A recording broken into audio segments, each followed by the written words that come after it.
welcome to the Young Turks. Cenk Uygur is out today, but Ron Placone and Jimmy Dore join me. We got some aggressive progressives up in here. Okay. Yes, we do. Which is important because today is a rather big news day for progressives, considering the fact that Bernie Sanders is rolling out his payer health care plan. I'm going to tell you which Democratic senators signed on to it and which Democratic senators refused to do so. Later on in the hour, we will also discuss some controversy at ESPN, where one of its hosts decided to make some political statements on Twitter, and conservatives are outraged about it. Sarah Huckabee Sanders just recently said that this individual should be fired for her statements. So we'll tell you what those statements are and kind of fill in the details for you. How are you guys doing? I'm doing good. How are you doing? I'm doing okay. I'm doing well. I just had a nice lunch. I'm feeling, it was red meat, which I'm trying to cut out, but it's going to make me sick, but it's okay because there's going to be single payer healthcare coming up. So. Right? Yeah. It's so funny. All right, guys. Well, we got a lot to get to, so I want to jump right into it, and we'll start off with that single payer plan. Bernie Sanders is introducing his healthcare for all plan, a single payer plan, which of course many are describing as ambitious, but it's exactly what the country needs, considering some of the criticisms that the Affordable Care Act is facing and the unpopular programs that were proposed by Republicans. Now, just to give you a few details about this plan, it's similar to what Bernie Sanders was campaigning on. It's a little different, so let me tell you how. The proposal, which Sanders is calling a Medicare for All Act of 2017, looks a lot like the plan Sanders touted as a presidential candidate. As the name implies, it envisions giving everybody living in the United States, including undocumented immigrants, an enhanced version of Medicare with virtually no out-of-pocket spending, as well as dental, vision, and hearing aid coverage. Now, here is how his proposal is a little different from what he proposed when he was running for office. In the new bill, Sanders calls for a 4-year transition period during which the newly improved Medicare would first insure all children and adults 55 or older, then expand gradually to cover all adults. Now, he hasn't specified exactly how the country would pay for this program. He has laid out a few suggestions, including a 4% increase in federal taxes for US households. And I think that's reasonable considering how much US households would save in healthcare costs. Now, of course, there are some Democrats who are on board. However, there are some Democrats who are not on board. And before I give you those names, I want to open it up to the panel. Ron, Jimmy, what are your thoughts? Well, if it's first of all, there's all these people signing on to the bill, which I'm skeptical of because they all want to run for president. And to me, it's like a head fake to the progressive base. And it's good to see it happening, but I think it's like they've gotten the okay from their donors. You can sign on to a bill that we know will never pass. But as soon as that becomes close to passing, they're gonna find problems with it and things are wrong. Maybe I'm a cynic at this point. I've been watching the Democrats for so long now. So that's what I think Kamala Harris and Cory Booker, I think this is a big head fake. And I think they got the okay from their donors. That's what I think. See, I'm trying to say that I'm cautiously optimistic. Like I have my, I share those concerns. I think a lot of folks do.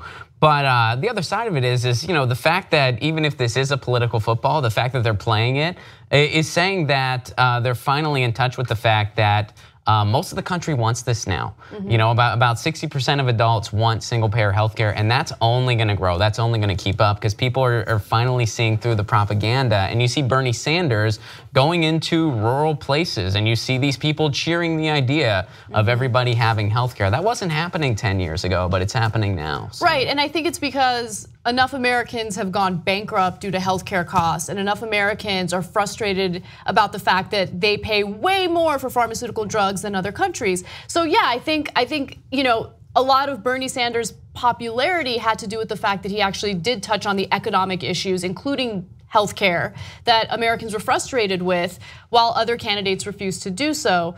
But the one thing that I do want to touch on quickly, Jimmy, is, all of a sudden we are seeing some Democrats on board co-sponsoring this legislation. And these are Democrats that, historically were not on board for things that would benefit the American people, like lowering the cost of pharmaceutical drugs. So Cory Booker would be an example of that. He is co-sponsoring this legislation along with Elizabeth Warren and other Democrats. And remember, earlier this year, he voted against the reimportation of pharmaceutical drugs. Essentially, that would make pharmaceutical drugs much cheaper for Americans. And so Nomiki Konst, who is one of our, who works with us, managed to ask him about that. And here's what his answer was. How are you going to balance the pharmaceutical industry in your state with the provisions for Medicare for all? Well, I mean, I think there's a lot of givens right now. And the biggest given is just any objective person could think to themselves, why is the exact same drug so much more expensive in this country than a few hundred miles north in Canada? And a lot of that has to do is that we don't have the power to negotiate down costs. It has to do with all the middle men and women that are profiteering off of this broken system we have. One of the biggest culprits was mentioned today, the PBMs. So having a system like this that can use the collective bargaining power that comes from having Medicare for all, as well as beginning to expose a lot of the other ways that these prices are driven up, is going to help us drive it down. And by the way, this has to be just one component of a larger effort to drive down the costs of healthcare. All the areas in which there's profiteering going on. Why, when you look at your healthcare bills, you see aspirin sometimes costing, $4 a pill or something outrageous like that. So we have a lot of work to do to drive down healthcare costs. This is a very important step in the right direction. So he's talking the talk. Yes, he's talking the talk. He is definitely talking the talk, and he again is co-sponsoring this proposal along with Bernie Sanders, Elizabeth Warren.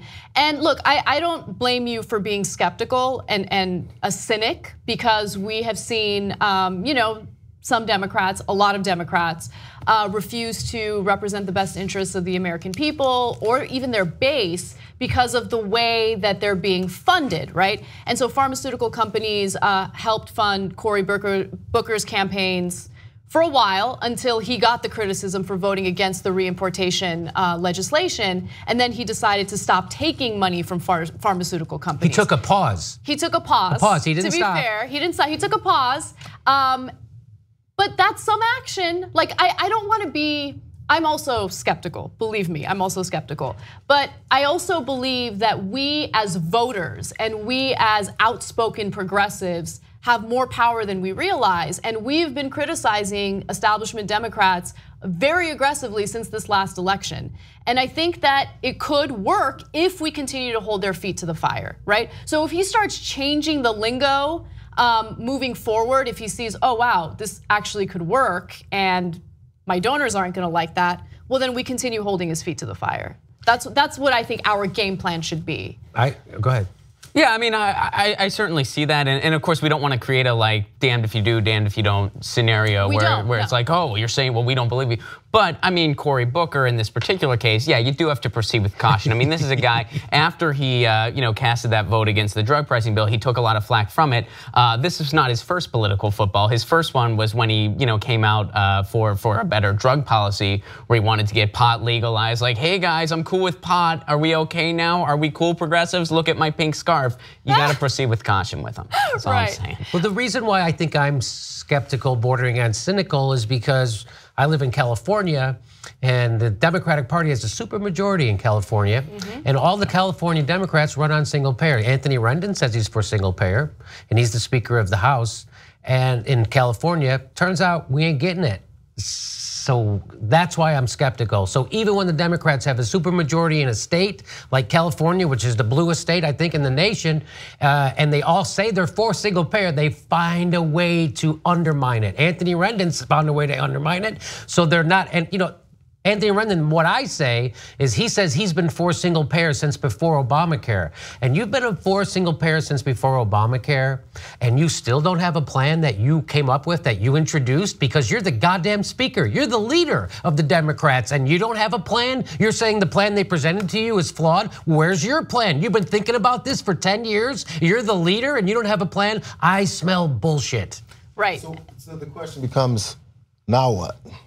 So if the Cory Bookers and the Kamala Harrises and the Elizabeth Warrens are just feeding us what we want to hear, then we're smart enough to continue to listen to them. And then when they pull off what the supermajority in California is doing, is, well, hey, you guys remember back in September when you guys said you were on board and you stood there with Bernie? And Bernie, by the way, is saying, I'm glad these guys are supporting me. Now what? Because we need someone. We do. The four of us aren't on the legislative process. We're not in Congress, we're not in the Senate, so we need someone to be there. So since they're there, let's keep talking to them, keep pushing them. Because then now the answer is what? What's left, you know? No, I go ahead. Okay, sorry to jump in, but I just wanted to make a quick point. I agree with what Ron said, and I think that it's in regard to not creating a scenario where Democrats think damned if you do, damned if you don't. However, I think it's a delicate balance, right? We don't want to make it seem as though doesn't matter what you say, doesn't matter what you do, we are not on board with you. You know, you can just screw off, right? But I also want to make sure that the very second they renege on their big promises, that's when we jump in, right? And we hold their feet to the fire. Like, we can't lose focus. And I think that happens often. I think politicians will say what people want to hear, and then people get complacent. You can't get complacent. You have to make sure that the second they renege on what they're saying and what they claim they're gonna do, you actually criticize them. Sorry, Jimmy, I'm gonna let you answer, I promise. And that's what I think is the next wave of this feel of a voting bloc. This younger voting bloc will continue to pay attention. They're used to this, the old way of going where they'll say it and everyone kind of forgets because then, oh, it's football season and no one's gonna be talking about it because their fantasy team is winning right now. So they can fly under the radar. Or they'll go, oh, Trump keeps doing crazy things. This will fly under the radar for me not to follow through. We will remember, it's a new age of getting more information. We don't have to watch cable news and read newspapers anymore. You can get it from everywhere you want and you get it quicker and people can actually respond. So I think they're gonna have to answer for more than what they used to have to. So we'll see. Now they're going to have to go sell this to the country. I mean, Bernie Sanders and all the co-sponsors. So, you know, one thing that also makes me skeptical is I saw the body language of, like, say, Kamala Harris when she announced that she was for Medicare for all. It was like she was almost apologizing. She's like, well, I'm going to be co-sponsoring. She was like, if you're for something that you know you're going to have to fight for, you have to come out for it. You have to say, that's why we need Medicare for all, and that's why She didn't say it like that. She said it like, this will be a surprise to my staff. Why is this a surprise to your staff? Your staff doesn't know where you stand on the most important progressive issue of our day. You're going to let us know, so that's why. So I'm not trying again. It's good that this is happening. This is only happening because we put pressure on them, man. Yes. This is only happening because people did not let up and people didn't fall in line. That's why this is happening. And then you're right, we have to keep the pressure on. So what really matters is how they vote. Cory Booker knows exactly what to say. He knows how to pay fealty to progressives. He knows how to talk like a populist, but then he voted against the reimportation of the drugs from Canada. So we have to watch how they vote. Watch how they vote, and then the other cautionary thing that we do have to keep an eye on is the type of verbiage that they use. When they say words like access, we want them to have access. I have access to a BMW technically, right? But so you have to be wary of stuff like that. And even Cory Booker in a lot of his statements was using those types of verbiage, which would later allow them to deflect on it at a later time where it's not as convenient for them to take this. Yeah, in fact, his exact verbiage when he came out and said he was co-sponsoring was he says we have to make sure we have access to affordable health care. That's not Medicare. Right. Medicare is health care. There's no Ford to it. It's just it's already paid for. It's waiting for you. Okay? Right. Yeah. Exactly. Now, just very quickly, I do want to list off the Democratic senators who are on board with this. Let's go to graphic 5B, please. So as we mentioned, Cory Booker has signed on to it. There's also Kristen Gillibrand from New York, Kamala Harris from California, Elizabeth Warren, Patrick Leahy, Sheldon Whitehouse, Al Franken, Jeff Merkley, Ed Markey, Martin Heinrich, Tom Udall, Brian Schatz, Mazie Hirono, also Richard Blumenthal, Jeanne Shaheen, and Tammy Baldwin. So we do have some Democrats on board. That's the good news. And again, let's hold their feet to the fire. But also keep in mind that there are Democrats, particularly Democratic leadership in Congress, who is not on board. And so I want to talk about that briefly. Let's go to graphic 1. Now, among the Democrats who are not on board with Bernie Sanders' single-payer healthcare proposal are Chuck Schumer, Nancy Pelosi, and more. Let's hear from them. According to The Hill, Senate Minority Leader Chuck Schumer and House Minority Leader Nancy Pelosi on Tuesday previewed the much anticipated release of Senator Bernie Sanders' Medicare for All bill by taking the notable step of refusing to throw their weight behind it. Nancy Pelosi said, "Right now, I'm protecting the Affordable Care Act." The Affordable Care Act, which, look, it's better than the system we had before, but Americans are understandably frustrated with it because it falls short. And so to say, yeah, I'm gonna ignore this because I'm just much more interested in the political benefits, she thinks there are political benefits of supporting and protecting the Affordable Care Act, I think shows just how tone deaf she is. Also, Chuck Schumer says Democrats believe that healthcare is a right for all, and there are many different bills out there. Okay. So what do you support? And I mean, we know the answer. He is not supporting what Bernie Sanders is trying to do. Also, we have a statement from Steny Hoyer. He says there are things in the Affordable Care Act that aren't working as well as they should. The first objective that both Leader Pelosi and I have is to preserve the Affordable Care Act and to adopt policies that will make it work better. That's our first priority. You've had quite a bit of time to make it work better. But they haven't really done much to change it. Now, of course, Republicans have had quite a bit of control as of late, but remember when Obama got elected into office, he had a majority in the House and the Senate. You guys could have had a much better plan, and you didn't. And there's a reason for that. And so, look, these are the lawmakers who claim that they want to look out for the best interests of the country. They want to make sure that everyone is covered and safe and doesn't have to go bankrupt over a medical emergency. But talk is cheap, and they need to actually take real action. And look, I think the most frustrating part about this is like their inability to admit that they failed. Right? There's a reason why this past election ended up the way that it did, and they're so incredibly defiant about it. Anyway. So I would just pick up on what you said is the reason why this last election turned out the way it was, it was because when they did elect a Democrat, we did elect the Democrats to be the president, the Senate, and the House. Democrats had a super majority. Let's remember they had a super majority, and we still got a right-wing giveaway corporate gift to the healthcare industry anyway. That's what they gave us. We had a complete supermajority, and they still gave us the right-wing healthcare plan. So it doesn't matter. That's why that's why I'm cynical right now. That's why I don't take them at their face value. Barack Obama ran on single payer. We didn't even get a goddamn public option. And who did he go? By the way, the guy standing up for the public option was Dennis Kucinich. And you know what Barack Obama did? He went to his district and campaigned against Dennis Kucinich because he wouldn't go along with that healthcare bill without a public option. That's what Barack Obama did. Instead of going to Ben Nelson's or going to Joe Lieberman's district, instead of going to their states and trying to screw those people over, he went to the guy standing up for people and screwed him over. That's what corporate Democrats do, and that's why we're skeptical of this. Well, and let's be honest here. Political benefits in Nancy Pelosi's world and Chuck Schumer's world and many bills out there. That's all code for we want to keep the insurance industry happy. We want to make sure they're still at the table.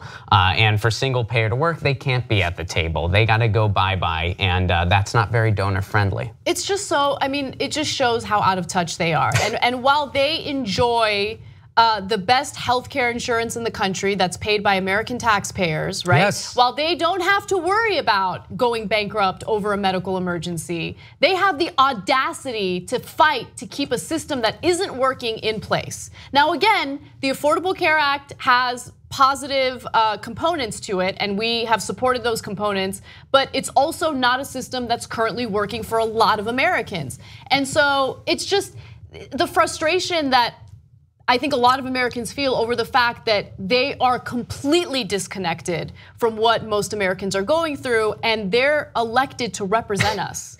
That's the crazy part. Well, first of all, Nancy Pelosi's worth over $100 million. So I understand why she doesn't understand someone who can't afford their own medicine or doesn't go to a doctor because they can't afford the copay. So she doesn't, so no, she doesn't get any of that stuff. There's a little bug in there. But here's what she said. She's defending the Affordable Care Act, meaning Obamacare. Do you know the Affordable Care Act leaves out 28 million people, Nancy Pelosi? Is that really the plan you want to? Do you know that a lot of people say one of the reasons why Hillary Clinton lost and we have Donald Trump is because that premiums on Obamacare went up 25% a month before the election because there's no cost controls on that, and you guys let it happen anyway. You didn't do. Barack Obama just let that happen, and he didn't think it was going to be a repercussion. There was a repercussion, and now we got Trump. No cost controls in Obamacare, 28 million people left out, and that's the plan Nancy Pelosi's championing. She sounds like a Republican. You know why? Because she is. Yeah, and remember the mandate was supposed to be a cost control, but it wasn't enough, right? I mean, if you mandate Americans to buy private health insurance, but don't tell private health insurance companies that they can't raise their prices to ridiculous amounts, well then, what do you think these private industries are gonna do? They're gonna raise the prices right. Because what's the consequence of doing so? There are none. Anyway, all right, we gotta take a quick break. Let's do that, and when we come back, how politicians are politicizing what's going on with these storms in Houston and Florida. And then later on, we will dig right into that ESPN story, which is incredible. Stick around.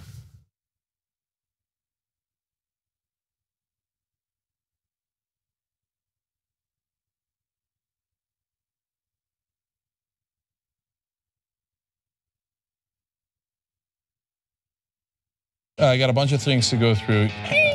No Republican would have ever voted for Bernie. He would have done worse than Hillary Clinton. They're so miserable. All right, I'm gonna stop myself before I say things that are offensive. If I ran for office, and that would be a trippy day, right?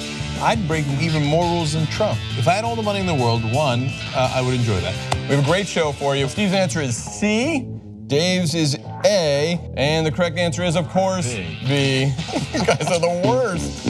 Here's the story, and it's not funny. Steve is over too. It seems just comically unfair and ridiculous. The Democratic Party just sucks right now. It just sucks because it doesn't know what it stands for. We should probably wrap it up.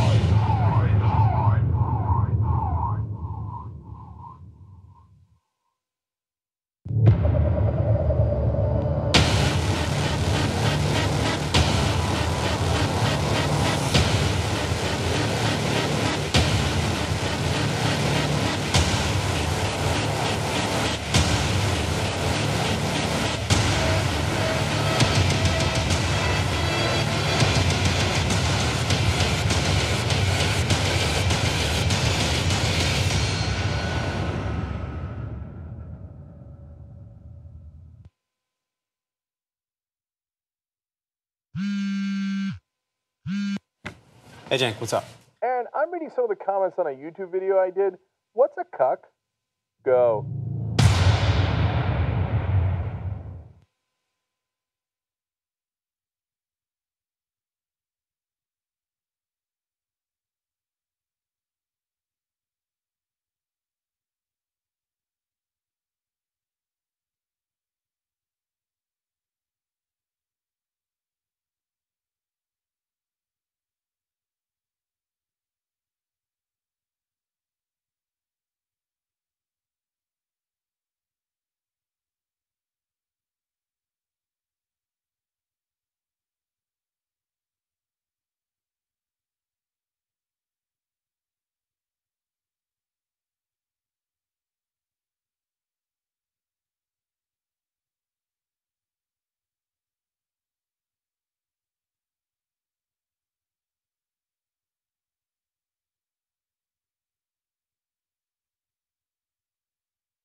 back to TYT. I want to read some TYT lives for you. By the way, I'm joined today by Ron Flacone and Jimmy Dore. Cenk is gone today. I don't know where, but he will be back tomorrow. He's getting his sweat ducts uncleared. Okay, so flushed out. So I have some TYT lives for you, but I did just quickly check my Instagram, and someone wrote a really nice comment that I wanted to share and answer your question. And I really like the lacy blazer you're wearing today. Where did you get it? I don't even know the brand. The person who last took photos of me had this incredible stylist who had this blazer, and I was like, I want it. Can I have it? Can I buy it? And I bought it off of him. Oh, but I'll with no brand on it. Oh, I see a brand name. It is. I haven't taken the label test. The Kooples. The Kooples. I've never heard of this brand in my life, but anyway. Oh, nice jacket. I would say so too. Thank you. It's funny because I was a little like iffy on it because I feel like, I don't know, I feel like blazers look bad on me on camera. Anyway, Andrew says, the answer is simple, primary their asses and replace them with real progressives, talking about some of the establishment Democrats who did co-sponsor Bernie's legislation. Jeff Waldorf says, Harris was apologizing to her donors, buttressing off of Jimmy's point about how Kamala Harris is not really being genuine about co-sponsoring that legislation. And your mama says, I'm with Jimmy that I have no faith in these establishment politicians signing on for Medicare for all. We must hold them to account. So a lot of agreement there. All right, guys, let's move on to the aftermath of the hurricanes and some political points that are being brought up.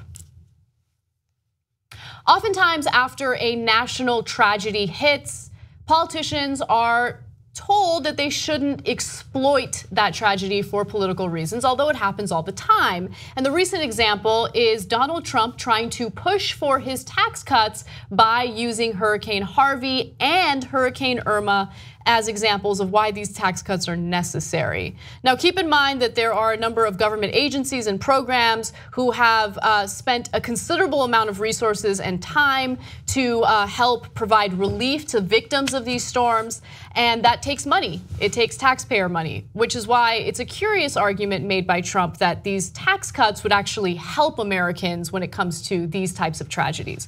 So in a recent tweet he wrote, with Irma and Harvey devastation, tax cuts and tax reform is needed more than ever before. Go Congress, go. And he probably pushed a red button right after he tweeted that. Just go. Go Congress, go. So this is how it works? Yeah. I'm president. Like people are really suffering in the aftermath of the storm and they need resources and they need the government to come to their aid. So let's cut taxes so we won't have the resources to help them out. Anyway, he also, just to give you some numbers on how disastrous this has been, let's go to graphic 8. The two storms caused a combined $150 to $200 billion in damages, and that's according to a preliminary estimate from Moody's Analytics this week. And also keep in mind that Trump didn't use this storm to push a political agenda once. He did so several times. Here's another example. Trump made the same case during a cabinet meeting at Camp David on Saturday, held just as Irma was bearing down on Florida. So look, he is somehow politicizing this storm to support his proposal to cut taxes on the wealthy. And look, in some cases, I think it makes sense to use a crisis or a tragedy to make a point, a political point. I think Democrats have a really good opportunity here to talk about the impact of climate change and how these storms will become more severe and will happen more often if we don't do something to cut carbon emissions. They're not doing that though. But Trump, on the other hand, is like, yeah, cutting taxes is actually gonna hurt relief efforts, so let me go ahead and exploit these storms to cut taxes. Wouldn't it be great if the Democrats actually did fight for the stuff they believed in, or they claim to believe in? Wouldn't that be something? Like if we did see something a huge tragedy, and they go, this is why we need single-payer Medicare. We need it right now. This is why, because people, they don't do that though. Wouldn't it be great to see after a big, this Category 4 hurricane, the second one in 2 weeks to hit our country, they go, this is when we got to do something about climate. Wouldn't it be great to see them come out and do that? Hey, maybe when the economy crashed, maybe they would say, hey, now we got to break up the banks. Wouldn't it be great to see them actually believe in stuff and push for it in a time of crisis? That would be amazing. It's never happening because the Democrats are also beholden to their donors, which is why they can't ever stand up for anything. Yeah, like look, I feel like usually when something terrible happens, common sense says, all right, so this terrible thing just happened. What can I do to mitigate it in the future? What can I do to solve this problem or prevent it from happening in the future? And for some reason, like if Democrats try to find solutions as soon as a tragedy strikes, they're immediately criticized as politicizing that tragedy, and then they tuck tail and they're like, yeah, you're right, I don't want to politicize it. And it's like, either you're incredibly weak and you're so afraid of criticism that you won't do anything, or you just never really believed in these political issues that you claim to support to begin with, right? And both of those are terrible. Well, I think that's part of what's wrong with our society. When you have something like a natural disaster, and you kind of say, okay, we really need to address climate change now. You're not politicizing anything. You're talking about a worthy cause that is 100% necessary for the planet. Absolutely. That's what climate change is, a cause that is necessary for the survival of the planet. Trying to use a natural disaster as a reason for corporate tax breaks is a ridiculous claim that involves so much mental gymnastics it would take 12 Ayn Rand novels to justify it. Right, so to your point, I want to give you guys some stats because who knows, maybe you're thinking, oh, look at these libs. They're just generalizing and they're just, speculating. What are the facts? What are the details? Look at their peer-reviewed science. Like they have a book or something. So we'll get to the climate science in just a second, but I actually want to focus on what these tax cuts for the wealthy will actually do to these government agencies that provide relief to storm victims, okay? So first, here's what Trump proposes when it comes to taxes. Trump's tax vision would provide the 400 highest income taxpayers in the country with an average tax cut of $15 million per year, because that's what they need. The total tax cut for this group alone is $6 billion. For the same cost, the government could provide 600,000 low-income families with housing vouchers that could help them afford decent, stable housing. But why would we want to do that? It's much nicer to build moats around our estates and have the poor living on the street and struggling with their children. Anyway, let's get to how this would impact, hurricane response.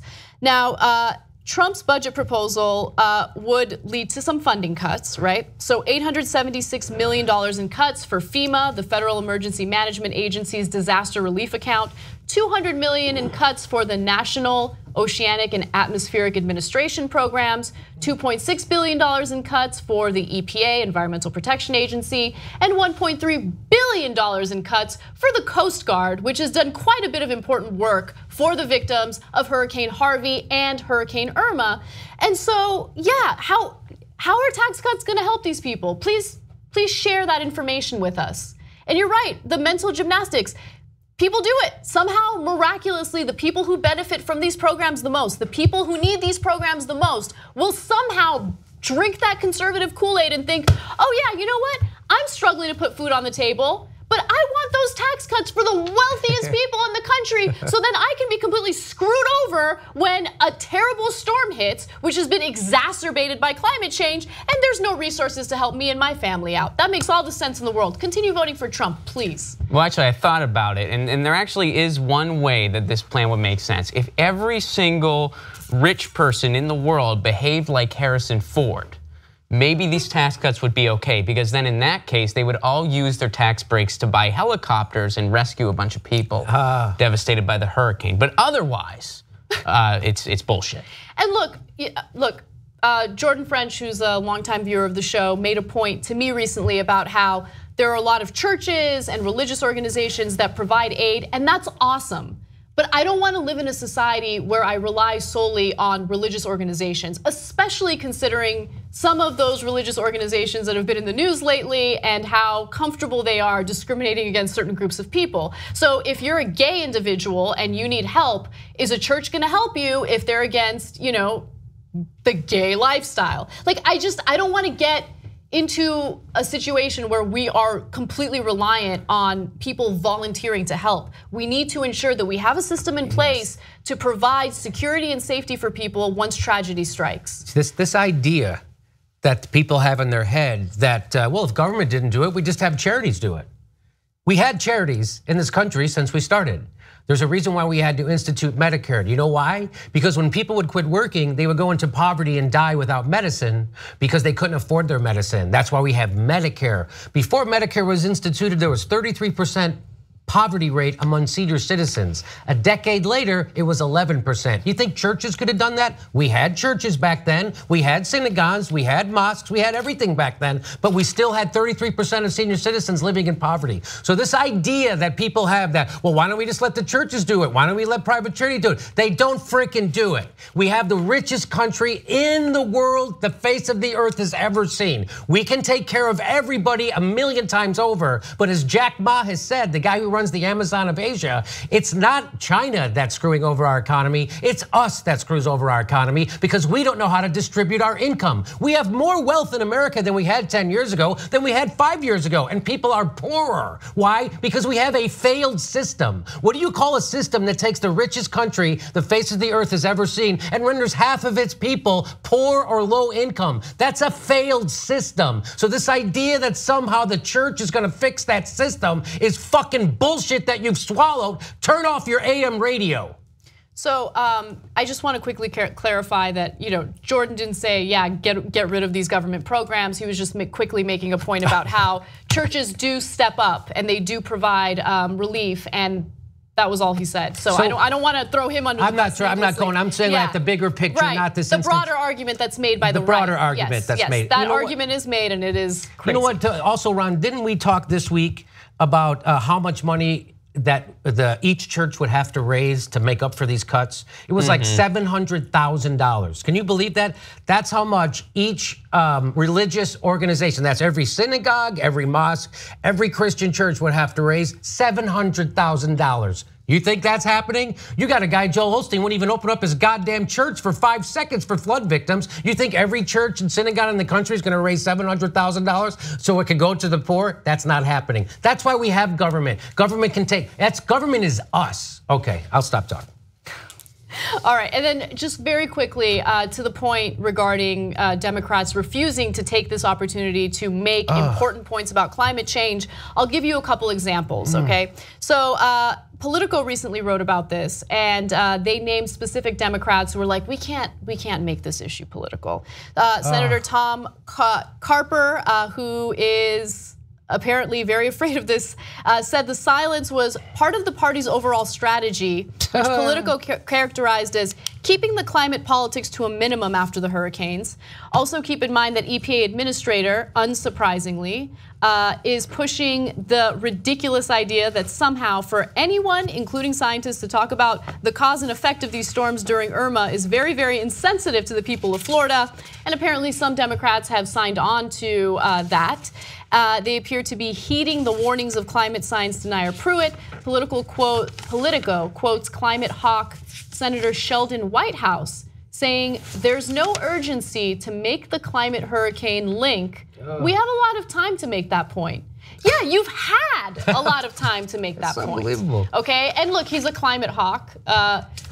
Make the point. Make the point incessantly. Get something done. You have till power. the next one. Take it easy. Let's give it a few more, then we'll jump in. So this idea to not make the hurricane political, I'm gonna tell you something, and this is true, I mean them. I'm gonna tell you something, everything is political. Nothing is not political. If you go, well, I'm choosing to not make this political, that's a political decision. That's right. So when you say, I don't want to politicize climate change, you're saying, I'm not politicizing climate change on purpose. So we're not gonna talk about this. We're not gonna fix this problem. When you say we're not gonna politicize it, you mean we're not gonna talk about the problems that are connected to this, which means that's a decision. You're being political. To not talk about something is a political action. So when you don't make something political, what you're doing is shoring up the status quo. You're keeping the status quo in place. That's a political act. That's why Hillary Clinton lost, because she was there to guard the status quo. And so when you say you don't want to make something political, that's bullshit. Everything is political. All right, we will leave you with that before we go to break. When we come back though, an incredible story involving motels that are working with ICE to get people deported. It's disgusting. And then the ESPN story that I've been teasing you about all hour long. That and more when we come back.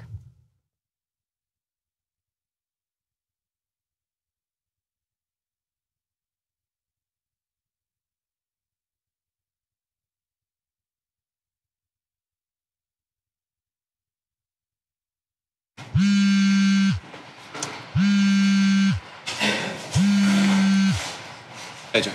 I have 5 minutes. Explain the Facebook. Go. Aaron Wysocki, the commander of the armies of the East. So for those who don't know, Aaron is actually Cenk's favorite employee. Aaron, what do you like better? Sarabies or Sarabies? Go. Aaron, I want to do a YouTube live clip, but not live. Go. Hi, Aaron, I'm confused. Is it Cenk Uygur or Cenk Uygur? Go. What I think a lot of people at TYT and certainly in the audience don't know is that without Aaron, none of this happened. Yeah, it's all because of me. So Aaron, what would you do to surface the Young Turks, as they say? Well, the first thing I did around that is we didn't have a video podcast back in those days. It was only an audio version. And I wanted a video, I wanted to watch it at work in video form. So I just created the video podcast. So this is the free version of the video podcast that still exists today. I created that from scratch. So I would take the YouTube clip and rip it illegally back then off of YouTube and just put it up on iTunes. What were the things you did to popularize the Young Turks and get? So one of the very early things that I liked was not necessarily the show, it was Cenk's blogs. I really enjoyed reading those blogs and I wanted to share them as widely as possible. So at the time there was a big wave of what they called social bookmarking back then. And so what it meant was like you pull links from, this is Reddit. What Reddit is today, it was much more popular back then, and there were many different websites. It wasn't until just a couple years ago when Cenk and I were traveling together, we would share a hotel room. Yeah. 2 grown men sharing a little hotel room. I was like, how much longer do we have to do this? This is You're gonna be in there much longer? No, seriously. I'm like, oh, geez, he's in the bathroom again. So I have to go downstairs and use the lobby bathroom. Like that kind of stuff. Like that's the kind of family that we had, right? I mean, but I think that was such a smart decision though, because you know what it did? You found people that were dedicated to the company, and in a startup in those early days, you need to find people like that. Absolutely.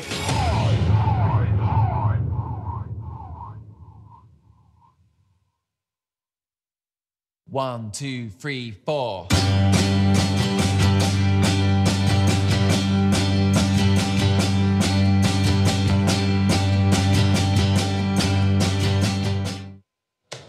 There's always these weird cream cheese options. I can never just find the plain. What about salmon? Do I look like a grizzly bear? Here, try this veggie. Where's the plain? Where is it? You're more of a grape drink kind of guy, right? Or try this mouthwash. Where's the plain? Do you like sexual healing? Where is the plain? Where's the plain? Where's the plain? Where is it? Where's the plain? Dude. Anna Rasparian. No, I want the plane. Supervisor! Aren't you the supervisor? Isn't that the whole point of being supervisor? Why do you get to decide my cream cheese options? At what point did you decide there'd be no plain cream cheese? I don't understand. Take it easy, man. No, this is true just like with politics and anything else. If we don't stand up for ourselves, they're just gonna fuck us even harder. You're not gonna believe this. They kicked me out of the kitchen.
Welcome back to TYT. Joe Howard writes in and says, we can't talk about climate change in the wake of hurricanes, but Trump can use devastation to justify tax cuts.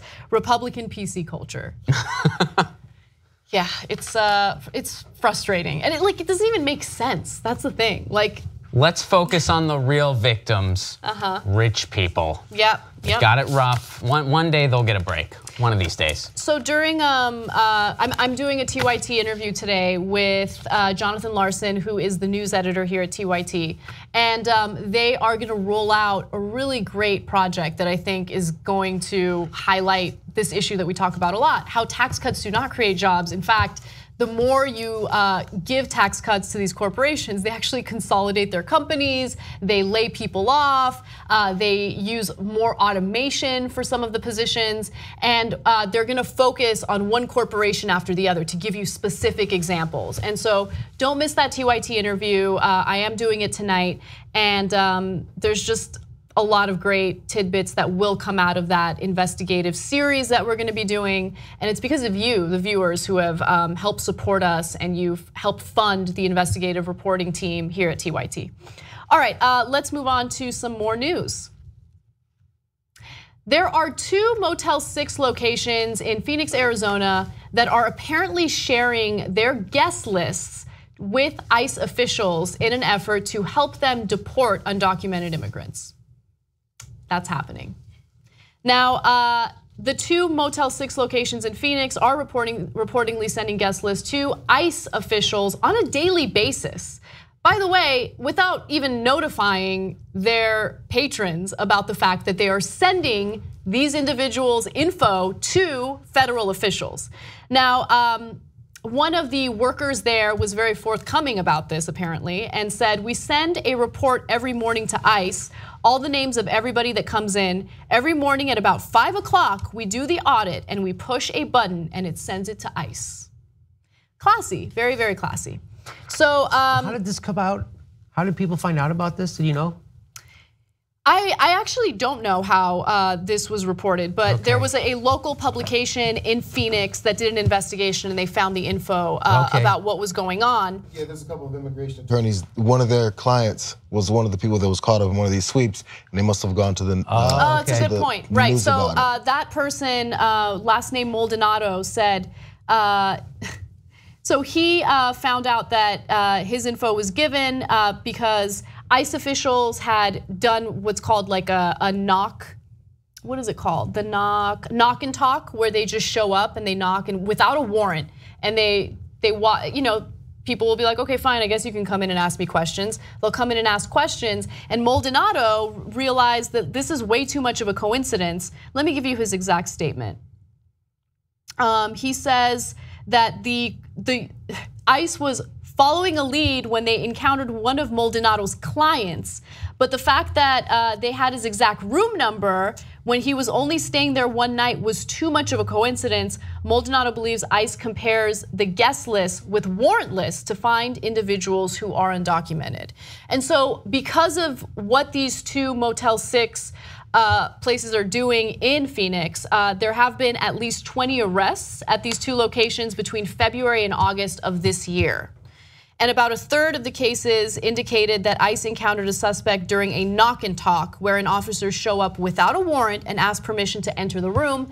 Then they go ahead and they ask a bunch of questions, and it will either result in an arrest or not. And so it's something that you guys should be aware of. We have establishments that are now giving lists of their patrons to ICE officials, and then ICE officials go ahead and show up, knock on your door without a warrant, and ask you questions and possibly arrest you if they suspect that you're an undocumented immigrant. Wow, So why would they do that to the Jews? I mean, the undocumented. I mean, that's what it sounds like to me. It sounds the exact same thing. Yeah, we're going to tell the SS that you're here. We're going to send a list of people. We got Jews at my hotel. Let everybody know. That's disgusting. Yeah. And so, like people so the whole thing about, well, Trump's a white supremacist and, it couldn't work without a bunch of people going along with him, right? And so here's a corporation that's good, because those aren't franchises. Those aren't privately owned. That's owned by the corporation, those hotels. And that's a huge corporation going along with Trump's, whatever you want to call it, right? So that's a good reminder. By the way, by the way, even if you're not undocumented and you're not concerned about being deported, are you comfortable with it doesn't matter who you are, your information is handed over to ICE officials. Are you comfortable with that? Do you think that's okay? Are you comfortable where you go to patronize a business and they think, well, maybe, what if you have a warrant? I'll let the cops know you're here. What the F is going on? Talk about that is big government, by the way. You want to have a conversation about big government? That's big government. That's big government. And the conservatives are supposed to hate that shit, right? They love it. They love it. They love big government when it has to do with regulating vaginas and when it has to do with regulating, or discriminating against someone or hurting someone who's poor and has no power. That's right. Yeah, they don't mind the surveillance state when it comes to either promoting war or getting rid of brown people that they don't want around. Because I mean, this whole thing, it is not only completely disrespectful to any and all patrons, but it's just straight up racist. Yeah, and it's disrespectful to the idea of America, right? First of all, I know we live in a surveillance state, right? So this is all just lip service to liberty because we don't have liberty in America, and this is another proof. It's just. We need a revolution. We do. And one final point that I want to make, I will never, ever check into a Motel 6 in Phoenix. Never, okay? They don't have, I mean, I never would anyway, but mostly because I don't really feel like going to Phoenix. But I'm just kidding, Phoenix is fine, I guess, maybe. But I'm certainly not interested in going to a hotel or a motel that is now on the record claiming that they're totally fine with giving patrons information to federal agents. Well, I don't think I'll go to a Motel 6 in general ever again. I mean, I lived on the road for 5 years, so I've been to many Motel 6s. I'm pretty uncomfortable with the idea of them sharing that information whenever. I'd be more uncomfortable if they shared what I did while I was there, but that's a different story for a different day.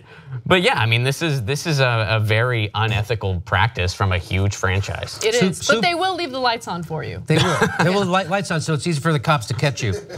I go to a Super 8 if you have the option. Super 8's a much nicer hotel. It's usually just as inexpensive. It's much better than Motel 6. It's true. Nice. Yeah, I was gonna make a comment about Howard Johnson's, but it's unnecessary. Hey, watch your mouth. Howard's Johnson. What does his Johnson have anything to do with this? Okay, let's just move on. All right, skipping ahead to the ESPN story. Yes. Yes. There might be some disagreement here, which is good. I like disagreement. All right.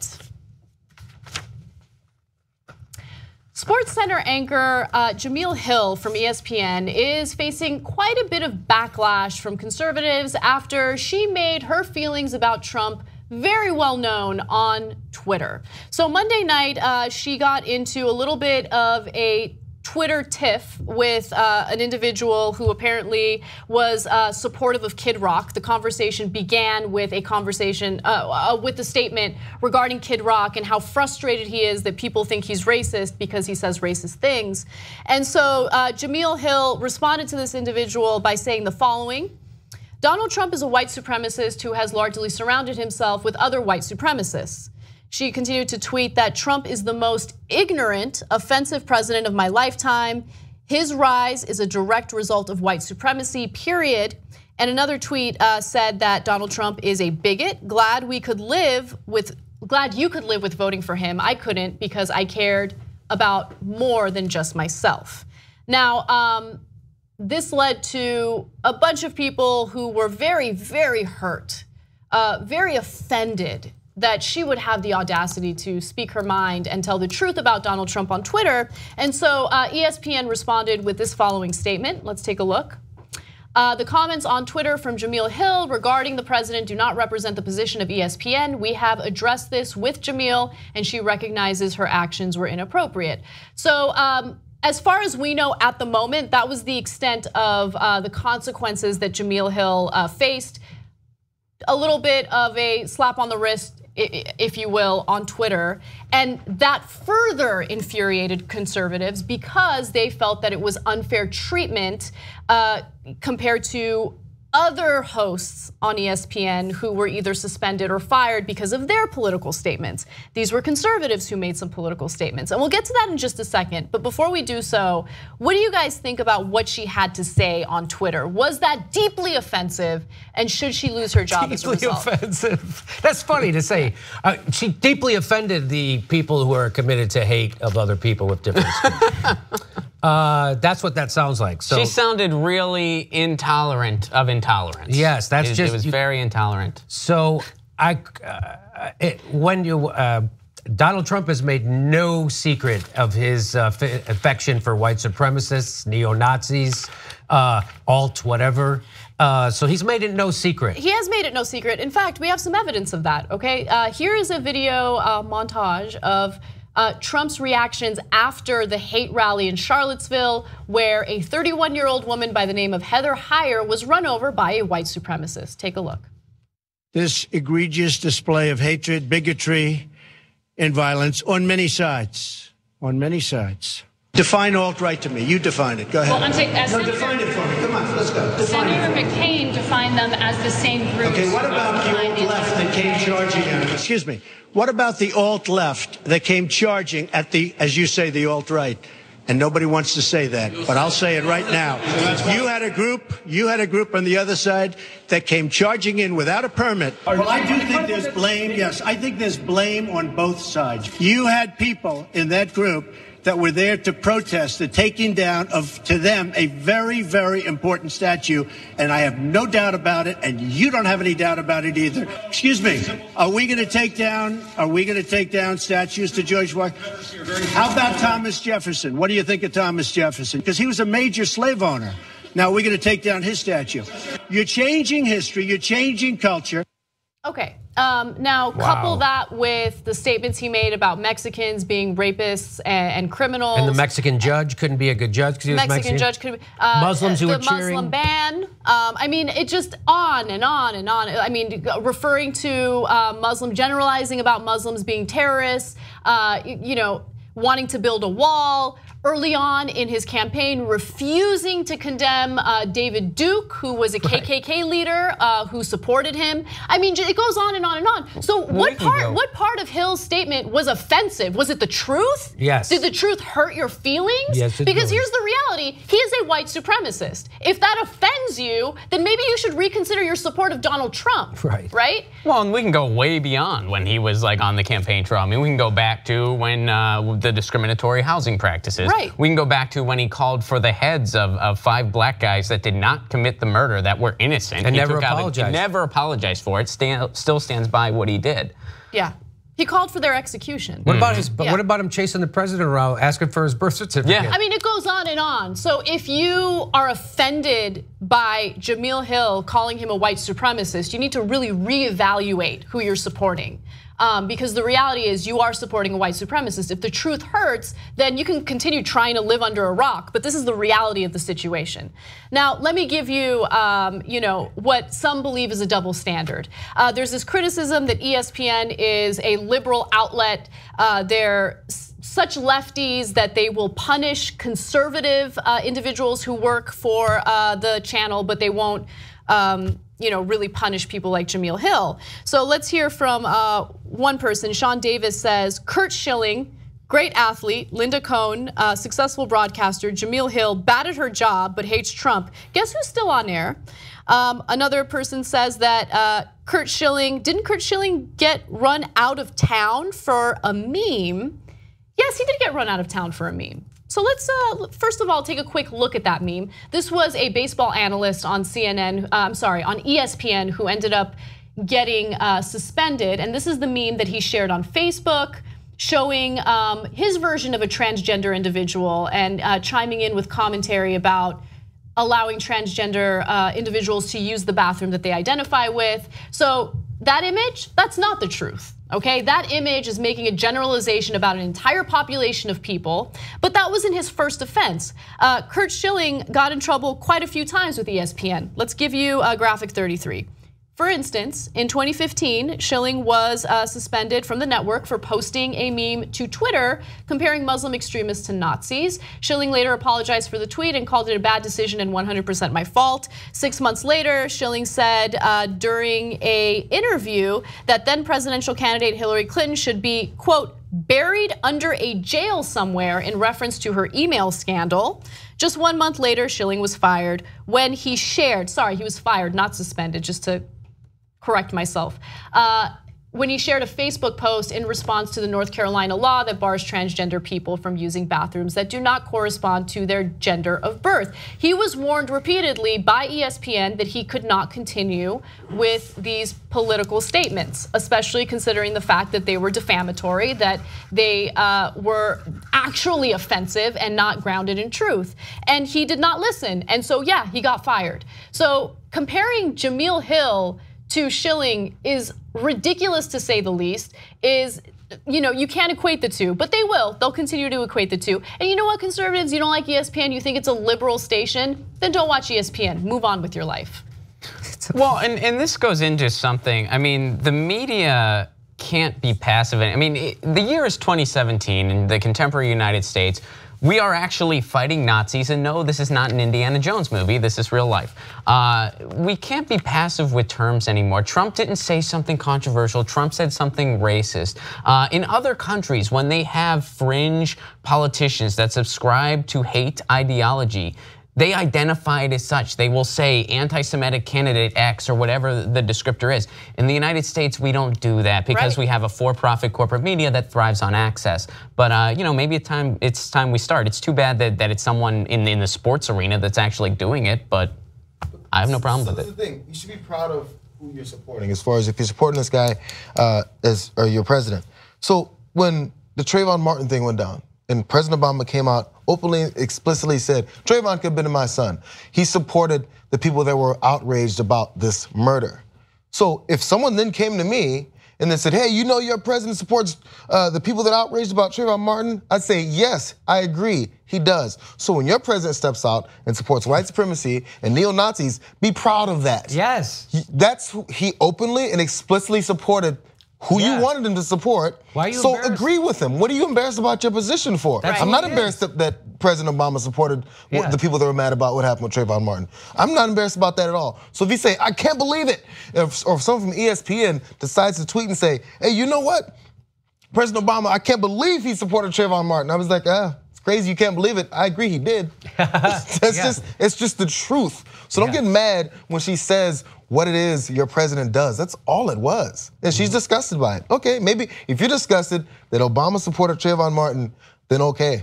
I know who you are. And also the people calling for her to get fired. I mean, those are the people that crack me up the most because these are also the exact same people that throw feces as soon as they hear about Berkeley protesting a conservative speaker because it's free speech, right? You want to hear differing perspectives, right? You don't want to shut people up just because you disagree with their political perspective, right?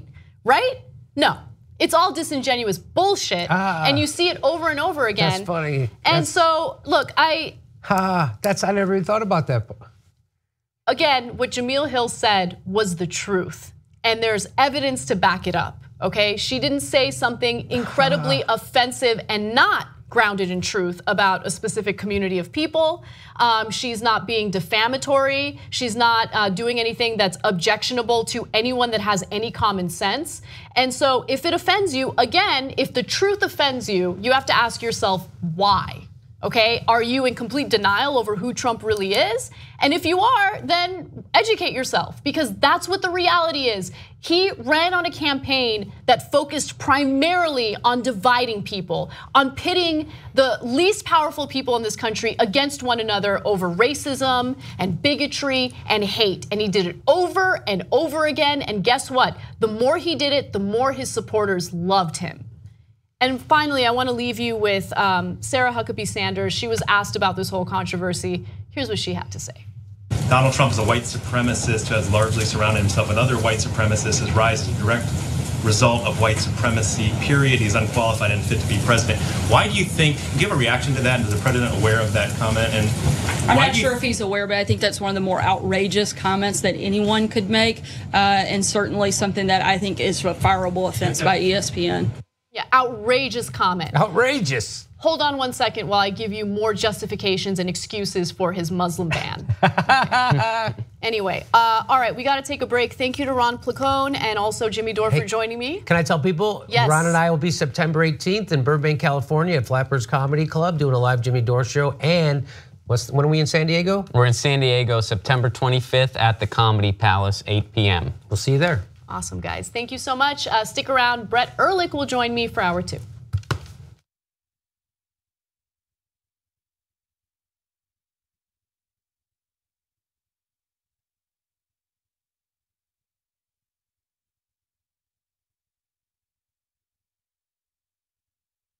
It's the post-game show. Brett Ehrlich and Kim Horcher join me. I think there's an interesting thing to be written or done about the logic of repealing EPA regulations, because that is baby killing. Yeah. Like, you're a baby killer. Like, everything you're doing is aborting babies. And you can go specifically to like Monsanto and pesticides that end up creating birth defects that abort babies. So in a way, that is an abortion clinic that you're starting by repealing FDA regulations and EPA regulations. That's right. But we know what they really mean when they say that they're pro-life. Right, and that's the thing for me is like, I'm tired of everyone speaking in code and rushing to like confirm their pre-existing biases. I just want them to tell me what they're actually pissed about. Like, it seems like with the things that we were talking about on one show, we're like, people are okay with Trump having his own private server. Yeah. It's like, well, you got mad at someone else for that. Her emails. Right, her emails, but like, so, okay, that's fine. You know you're bullshit, I know you're bullshit. So tell me what you're actually mad about, because it's probably your dad. Yeah. Like, it's probably your mom and your dad, and that's why you're mad. And it's created this crazy shit from this probably very personal relationship you have with your parents. And I get it, and you're angry and frustrated, and you're talking in strange codes and giving certain people passes and other people not. You read headlines and articles in this sprint to find some way to confirm what you already believe. Yeah. And you stop when you get it, and you don't read the end of it. Like, I get it, but tell me what you're actually mad about. Can we, okay, you know what? This is a good therapeutic exercise to close out the post-game show. Why don't we each state what we are the most angry about? I'm the most angry about boycotts right now. Oh. Just like, oh, boycott it, that thing's the worst. Like, if I were to get into a business right now, it would be litmus paper sales. Because everyone's like, litmus test on that, fuck you, boycott, delete. Yeah. And it's like, read the history of boycotts, which ones are good and which ones are like, you weren't gonna buy that shit anyway. I am angry about willful ignorance. I am angry about throwing away data that we have applied intellectual power to for a reason. I am tired of the rejection of intellectualism or deciding that intellectual people are elitist or somehow they think they're better than you. Maybe they are, they know things, and you should try to know things about something. Forcing yourself into the dark is never going to bring us forward. It's never going to end up with a positive result.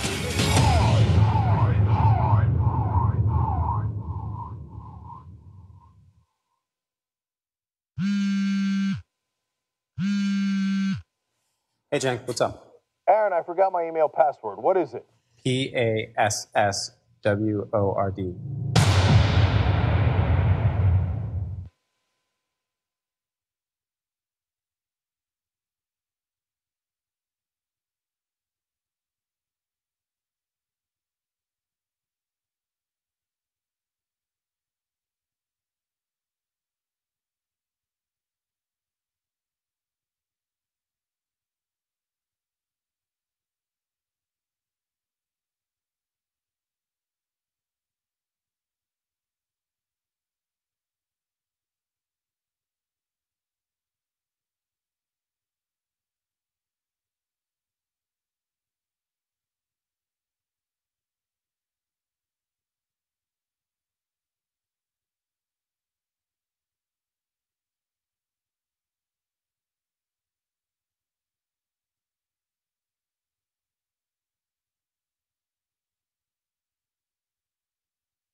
Welcome to hour two, my favorite hour of the show, especially when I'm not leading and I can just sit back, relax, let Brett take charge, and just comment, you know? Yeah, that's great for you. Just share my perspective.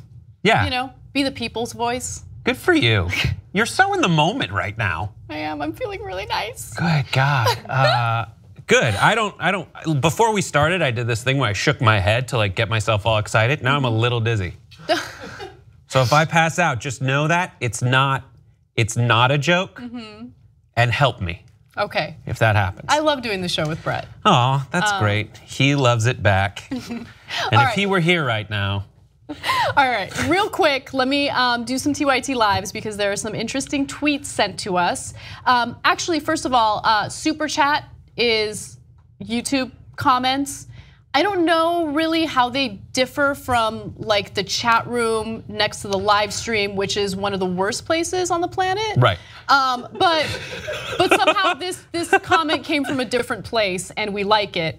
And so Chelsea Charles says, so if a cop yells at someone to drop your weapon, does that mean that they will be like, this isn't a weapon, it's a firearm? So it's a response to a story we did yesterday about how the NRA like aired a segment about how it's like defamatory to call a gun a weapon and that it should be called a firearm.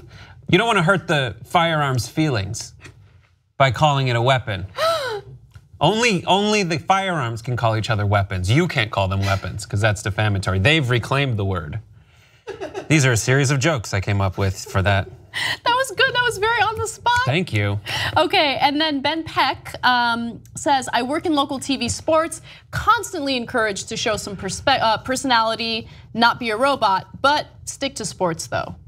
Yeah. Yeah, here's the thing, when you're on the job and you're a sports reporter and you've been told by your company, stick to sports, that's fine. But if you are, in your house, and you have political opinions and you want to share them on Twitter, and those political opinions happen to actually be political facts, then you should be able to share them. And never more than, well, not never more than now. Frequently throughout history, sports has been in the same part of the Venn diagram as political discourse. Right. Is a very, especially racial discourse. Absolutely. So I think it's okay. And she is hired to have opinions. Yeah, exactly. And by the way, it's not like, excuse my language, but it's not like Jameel Hill was like, Trump's a little cunt boy, right? Like that would be a little different because it's like, okay, but is that factual? Is he a cunt boy? Like we don't know. There's no evidence of that. Just kidding. But what she said was, in my opinion, not that offensive. I think he's proud of his white supremacy.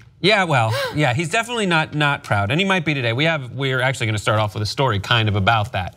And for those of you who are watching, I took off my wedding ring because it's tight, and I'm learning how to wear it.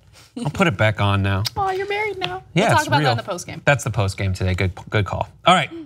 Congress just passed a bill urging President Trump to denounce white supremacy after Charlottesville. So, according to reports from BuzzFeed, the resolution, which rejects white nationalists, white supremacists, the Ku Klux Klan, neo-Nazis, and other hate groups, urges Trump and his cabinet to use all available resources to address the threats posed by those groups. It also calls on the president and his administration to, quote, speak out against hate groups that espouse racism, extremism, xenophobia, anti-Semitism, and white supremacy. So that it also includes specific language about Heather Heyer, as well as the two police officers who were killed in the helicopter accident when they were responding to the violence in Charlottesville.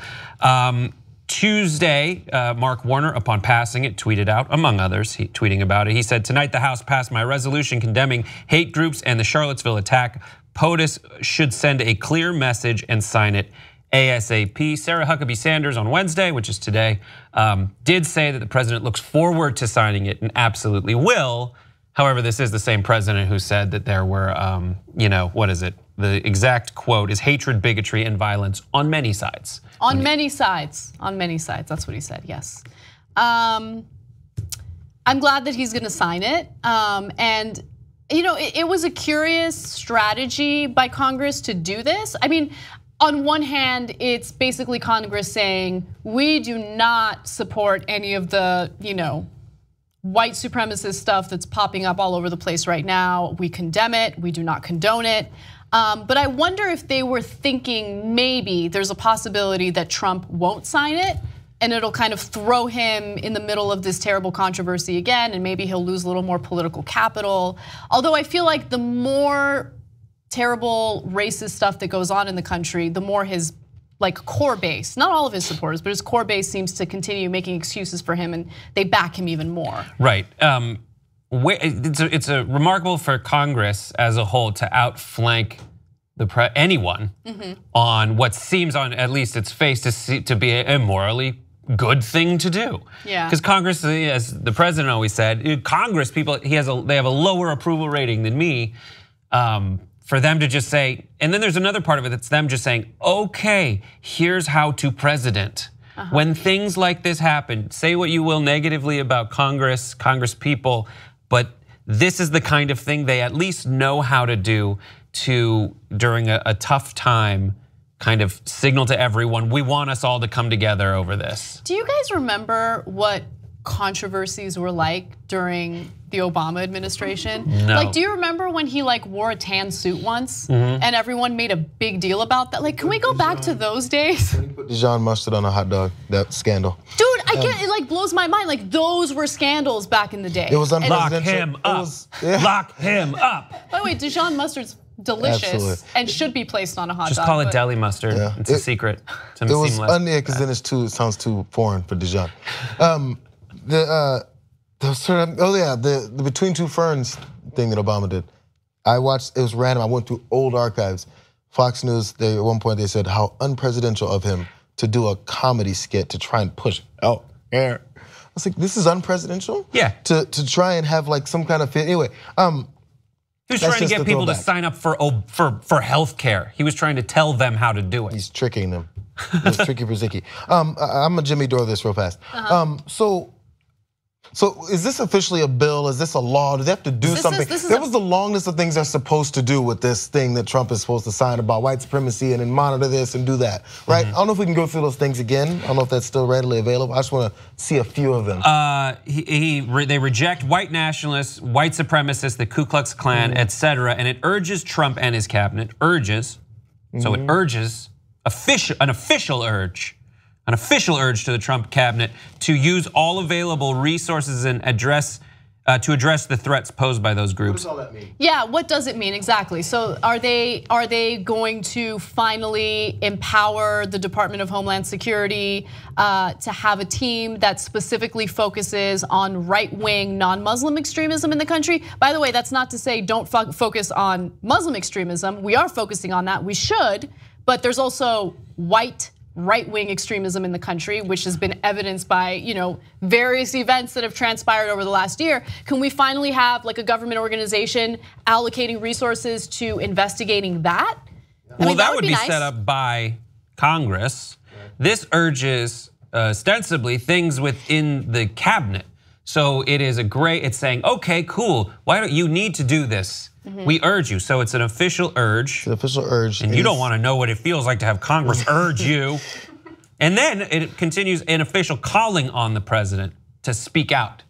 So he got called on, and I don't know if anyone went to elementary school, but when you get called on by the teacher, that's serious. No, it's crazy that we need Congress to So they're urging him to sign this thing that they ask him to maybe do something like change his tone and call out white supremacists or just hate groups in our country in general.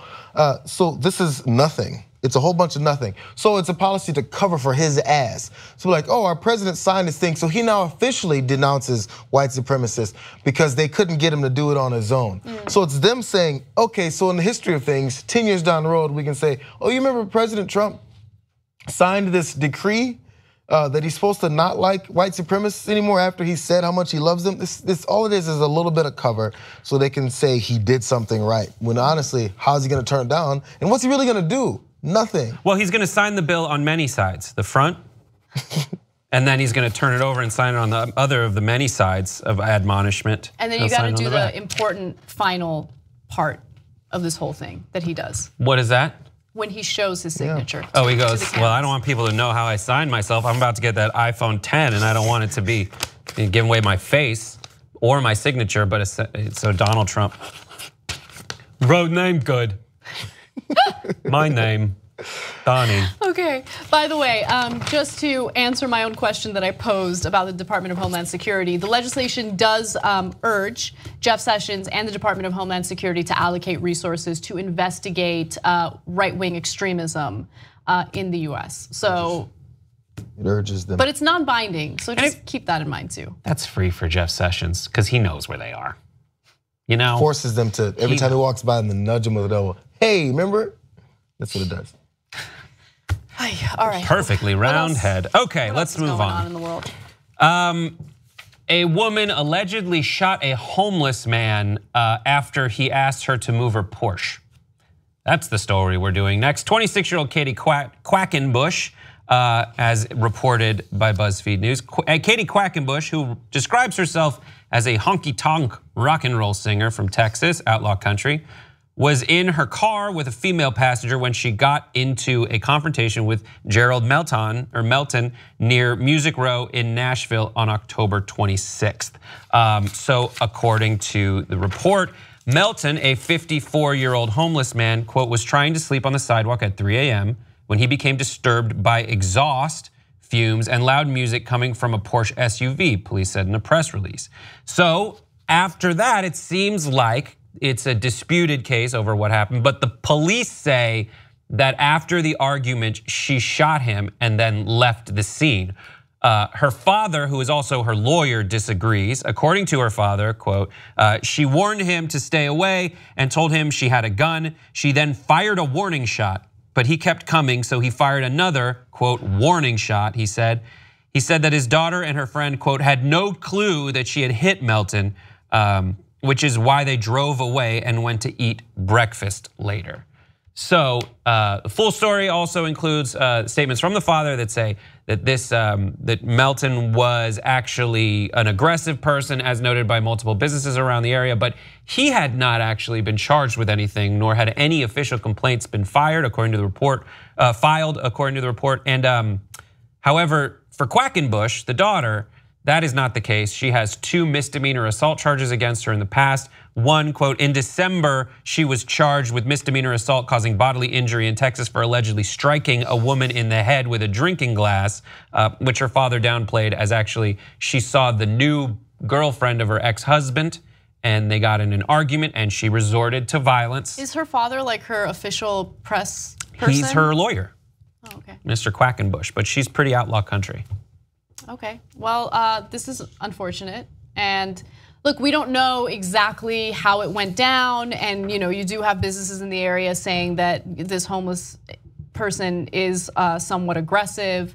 And to be quite honest with you, there's a growing problem in the country of, first of all, the homeless population. It's exploded over the last few years. And also homeless people who have severe mental disabilities and need help, but we don't help them, we ignore them. And the problem will continue to grow, and we're gonna continue pretending like it doesn't exist until we will be forced to address it. And so I don't know, no one knows exactly how it all went down there. Her record doesn't look good, but this is what happens when you live in a society that just arms anyone and everyone. By the way, is she legally in possession of a gun, considering the fact that she had criminal charges regarding assault? It doesn't say in the reports I found whether she was convicted of, and the other misdemeanor charge was for assaulting her mother, but those charges were dropped.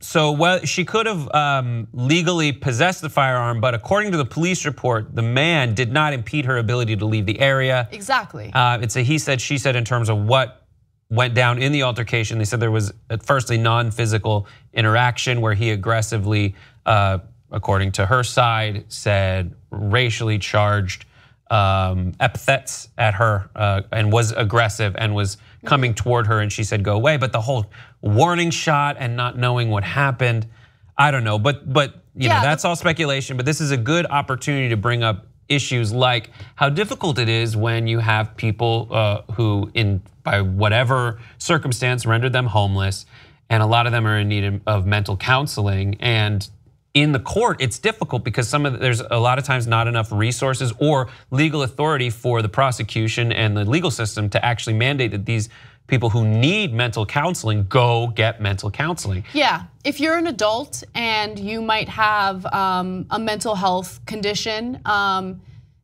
it is hard. You know, you're an adult, so it's actually kind of difficult to force that individual to go get the help that they need. But you know, I think the bigger problem is the fact that people can't afford mental health care, and the issue of mental health care comes up specifically when there's a mass shooting and people want to use that excuse as the scapegoat for that shooting. They don't want to talk about gun legislation. They just want to find another thing to blame. And it is a real problem. And we need to give Americans the health care that they need, and that includes physical health care and mental health care, so they don't end up in terrible positions like this. And also, we need to address affordable housing. Like, housing has become so incredibly out of reach for so many people. And what are we gonna do? I mean, if you're retired, you're an elderly individual who's living in a rent-controlled apartment, and some developer buys that apartment building, decides to demolish it and build luxury condominiums, what does that person do? Are you gonna tell them to go back to work if they're on a fixed income? And we're seeing that problem play out over and over and over again. So again, I'm gonna bring up, you know, the imagery of us building moats around our homes and pretending like this problem doesn't exist, but it exists, and we need to do something about it. Yeah, it's difficult. Nashville had been going through and continues, I assume, to be going through a major housing boom. They talk about all the cranes in Nashville for, you know, building up everything, and there's like an app online where you can go and count and see where all the cranes are because they're just everywhere, and they're going up haphazardly. There's one skyscraper in Nashville that they put too close to this one other skyscraper that has like a bright neon red sign. So those ones are always in front of a bright red flashing neon sign because they couldn't do anything about it. And anyways, sounds really smart. Has nothing to do with this story, but I feel like the online version of that story ended a little bit ago. So let's just move on to the next one. All right. Quackenbush. Quackenbush. I don't know. Central California's got some quackenbushes. It's fun. She's a honky tonk woman. Outlaw country. I'd rather listen to Wheeler Walker Jr. personally. Go look him up. He's fantastic. All right, we got to take a quick break. During that break, you can go ahead and look that person up. And then when we come back in about 5 minutes, more great stories for you, including what, Brett? What can they look forward to? A prosecutor or a defense attorney in Missoula, Montana, referred to a 13-year-old victim of sexual assault as a temptress. That's great. Also, what license plate? Find out what license plate a DA, district attorney in Texas, tried to get before he was forced not to because it was a little weird. And as well as his second option wasn't too good either. So stick around. All right, so stick around. Use the hashtag TYTLive to tweet to us. We'll be right back.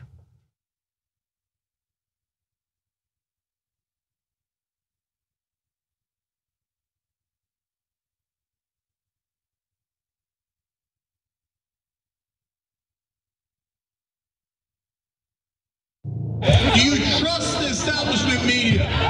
The United States economy has never been better. Monetary policy is spectacular. Everybody thought Jamie Dimon was the king of Wall Street last week. Well, it might be Ken Lewis now. He takes the crown. The best sales force out there is Merrill Lynch, and now it goes to BofA. It's pretty amazing. Pretty amazing. Lewis now. Buying opportunity. I do think this is a buying opportunity. We're going to see a stabilization and just a tremendous snapback.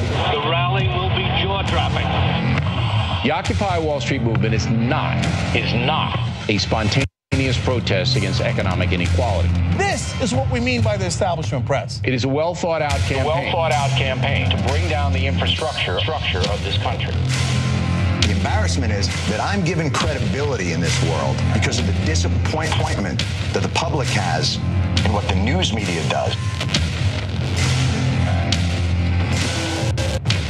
I'm the former chairman of the Veterans Committee, and I learned a little bit about the cost of war. What the president is trying to do, and I agree with him, is to do everything that we can without going to war. So what do you say to your critics? I'm talking about Democratic critics who say, you know what, he's really just a socialist pacifist. I very rarely read in any coverage of Bernie that he's a socialist. Bernie Sanders is a socialist, for God's sake. Most analysts are saying that Hillary Clinton's going to win in a landslide. I continue to believe Mr. Trump will not be president. We've got Trump at 279, 259. Wait a minute. I'm winning the presidency. I know you don't believe that. Sorry to laugh.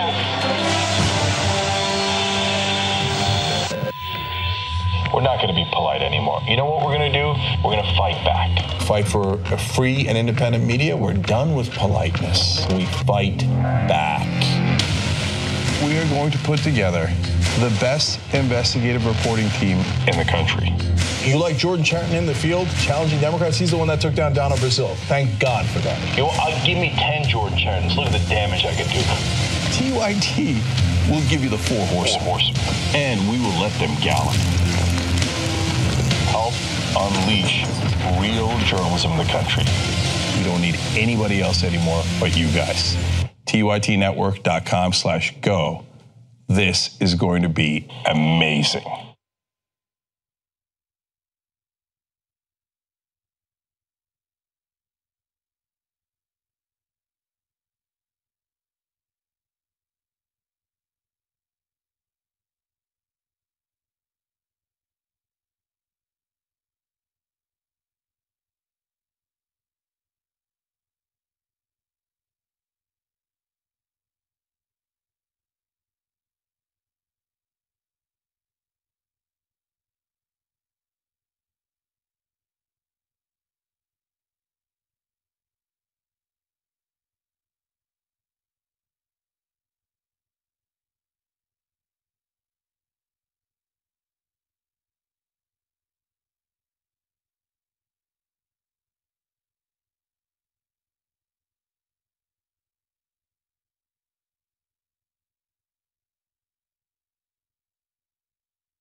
To watch the post-game show today because let's just start it now. It's gonna be so good and so juicy, and I'm gonna get myself into trouble. But JR just posed the question during the break: have you ever found a foreign hair in your home, and what was your reaction? Meaning the hair of another woman, in my case, in my home, and whatever, vice versa.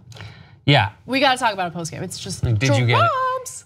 If I wouldn't notice a hair of another man, but she would notice the hair of another woman. Absolutely. My male friend has really long, beautiful black hair. So we'll talk about that. Okay, we'll talk about that and more post-game. I swear he does, sweetheart.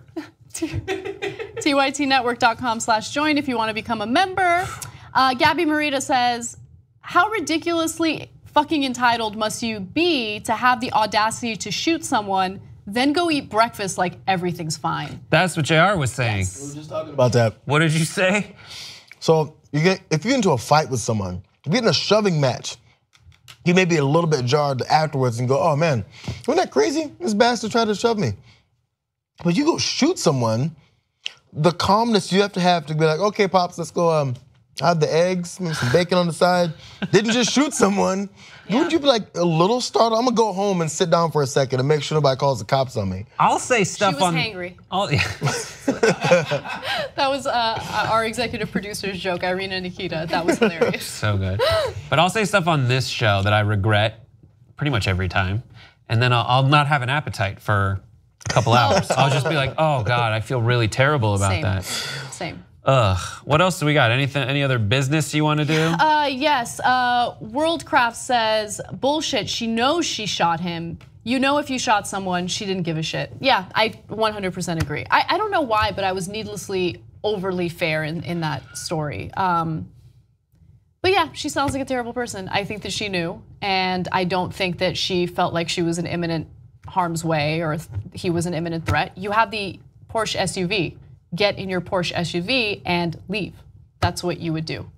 One time when I was running in West Hollywood, there was a homeless man who was very clearly mentally unstable, running toward me with a belt. He was swinging his belt with a heavy object at the end, tied to the end of it. Yikes. He was very clearly coming toward me with that weapon to hurt me.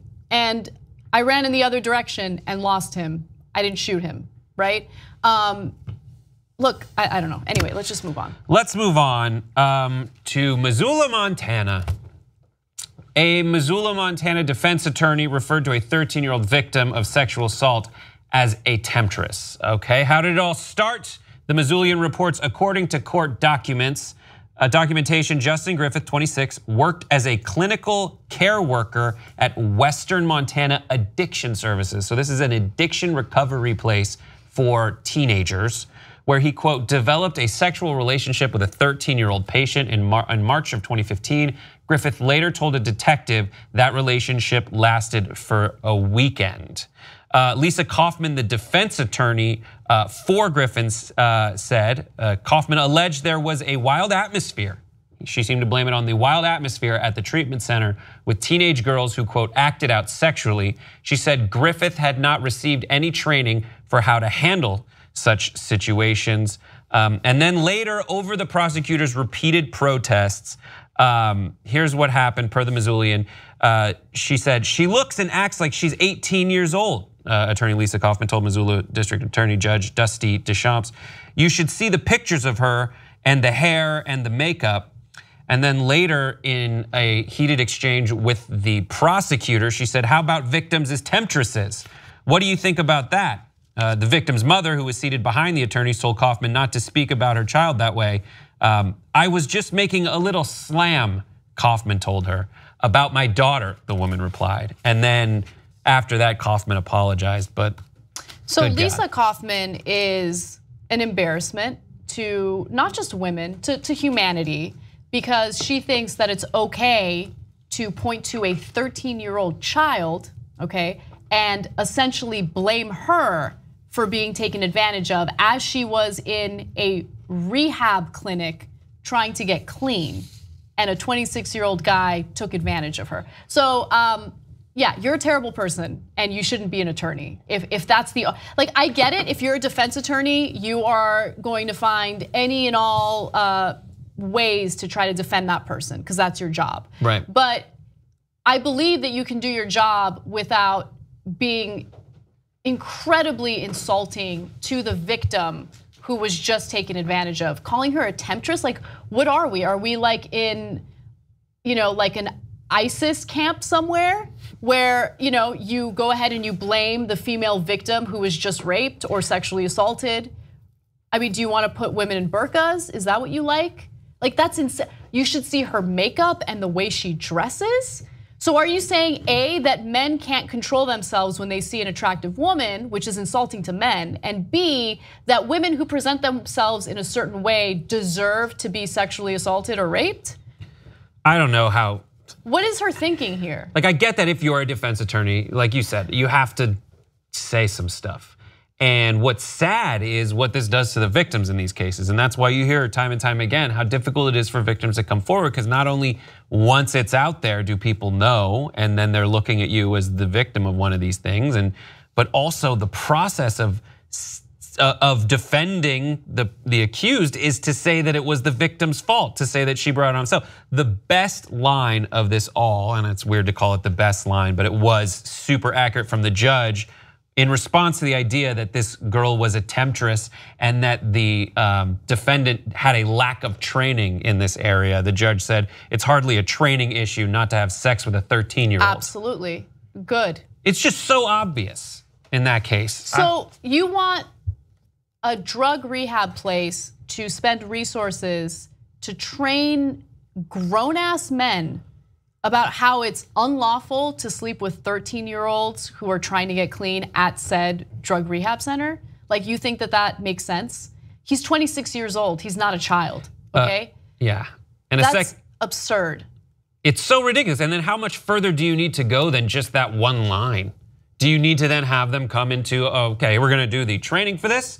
We dressed a 13-year-old girl up as a temptress and you have to resist her for the next 20 hours. It's just like, just don't have sex with 13-year-olds. So that's pretty done with your training. Let's put this method of defense or apply this method of defense in a different context and see how ridiculous it is. So I'm walking home, I see a car and someone has left their laptop, their MacBook Pro, on the passenger seat. Right. Okay, the car is locked, but I see the computer, and since it's right there in plain sight, I decide I'm gonna break the window, break into the car, steal the computer. I get caught. Do you think it's a good defense for me or my lawyer to say, well, you know, the victim here decided to leave the computer in plain sight, and as a result, the victim is to blame here? No, that's absolutely ridiculous. The person who has committed the crime is the criminal, okay? The person who steals the laptop, in this case it would be me, I would be the criminal. But then again, you didn't have enough training on how not to steal laptops. I mean, it just gets more and more absurd when you apply it to any other context. I wasn't trained on how not to break a window and steal other people's property. I didn't get that in walking down the street training. It's crazy. Common sense. To follow up on what happened, a second count of sexual intercourse without consent was dropped as part of the guilty plea process. And the judge essentially said, listen, if I were to imagine one situation in which I could show some kind of understanding of the other guy's situation, or the 26-year-old Justin Griffith situation, would be if he was inexperienced and then we had an older but still minor personality disorder or something like that. But she's like, this guy's been, or the judge said, this guy's been around the block, and he seemed like a predator. So 20 years was what he was sentenced to. 16 of those suspended. Oh my God, I was gonna say, damn, 20 years? So it's 4 years. The judge recommends sexual offender treatment during the suspended portion. I don't know if the sentencing's gone through, but this is like the apparent compromise between what was suggested by the parole counselor and what the judge came down with was a recommendation of sexual offender treatment during the suspended portion of the sentence. But the judge said, there's no way I'm gonna suspend the whole thing like the defense suggested. Right. So all right. That's that. Goodness. This next story, different. It's a different story. That's why we're doing a transition between the previous story and this story. This is the transition that we're doing. It's not a good one, but it's happening. What am I gonna do with you, man? The Texas DMV made a district attorney change his vanity license plate because it was found to be inappropriate. So this district attorney had what license plate? Let's take a look at it. Hang'em. H-A-N-G, Texas outline, E-M.